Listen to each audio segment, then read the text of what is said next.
Assalamualaikum warahmatullahi wabarakatuh. Kaum dangu sadayana patepang di salam sim kuring mangaduy mun urang neraskeun deui cancan kamari nu judulna teh si kuncir.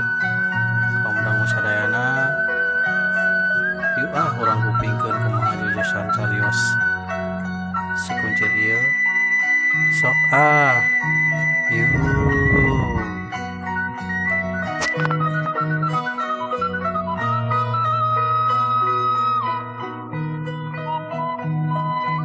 Tong hilapnya di subscribe, like, dan komen, terus di share, hatur nuhun.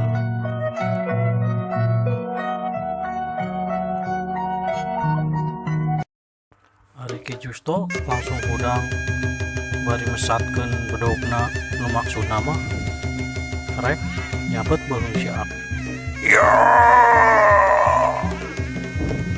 Keur kieu teh si Aki teh ringkat langsung jerelat kasih sieuna si Justo bari ngelopkeun sirahna. Terus kitu teh langsung si Aki teh ngasupkeun tonjokanana ka dadana si Justo. Shoot los ceger si Justo teh ari si Aki ngankut sok sia deui ka dieu ngadenge kitu eta si Justo teh beuki nafsu tak kayu kurecat udang deui langsung mesatkeun budugna. Mani tarik angin sabetan eta budugna si Justo teh ku si Aki ngan ditinggalikeun pas erek nyampe kana budugna klok si Aki teh langsung ngelok deui pas kitu teh dipeupeut sirahna si Justo teh dus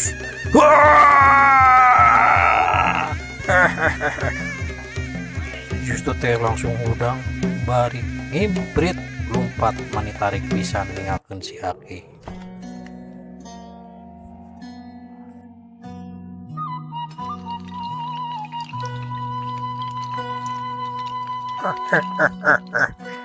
Geningan ngan sakitu kawani maneh teh Justo. Cik sia bebeja ka guru maneh. Kitu cek si Aki teh.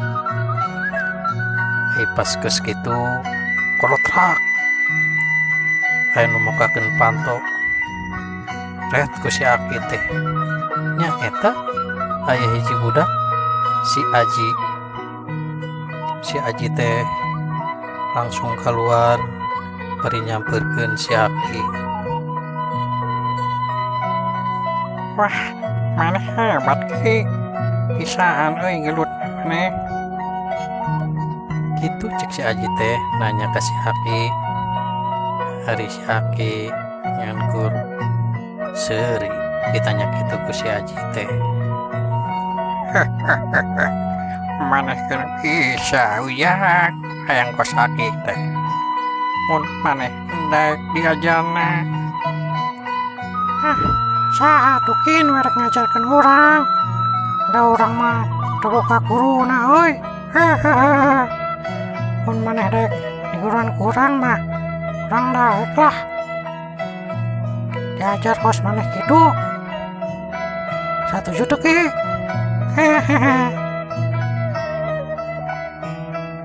Mun maneh hayang wisa silat sukan maneh kudu init ka Gunung Kulon di puncak bari geger we Aki. Hari ngaran Aki teh saha kitu?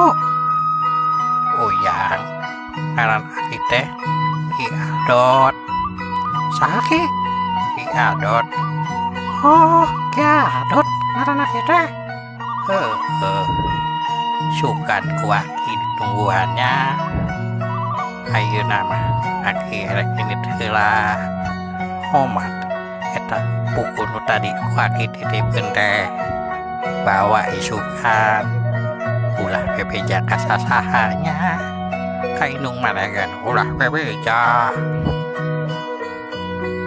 Haji kenaon maneh malah di luar gitu geningan peting-peting soranganan kenaon maneh kasep anggur sare geus peuting kitu tukangan si Aji teh aya nu ngomong hari si Aji ret ka indungna bari ngomong Hah, da urang mah teu sorangan. Ieu duaan jeung si Aki. mana si Aki teh Haji Tah, ieu mah tukang durang. ret ku si Aji teh direret ka tukang dana gebeg gue cirim si Aji teh geus eueuh di eta tempat. Haji maneh teh sadar maneh teh kunaon ngomong duaan tapi sorangan eta teu jeung saha-saha kitu cek mana teh ngomong ka si Aji. Hari si Aji ngan kur mikir bari agremet na jero hatena. Si Aki ka mana nya euy? Beneran pantesan urang ulah bebeja ka saha kieu mah tuh kama urang yang ulah bebeja. Heulah moal bebeja. Kitu kerentesan si Aji na jero hate teh. Hari kitu mana si Aji nu ngaranna Bi Haji teh ngomong deui, "Haji, maneh teh kunaon?" Ditanya ku indung teh malah ngabetem kitu geuningan. Heuleuh waktosna kaum dangu sadayana urang riway enjingnya jujur carios nu judulna si kuncir teh mangga kaum dangu sadayana hatur nuhun utus ngupingkeun dieu permios.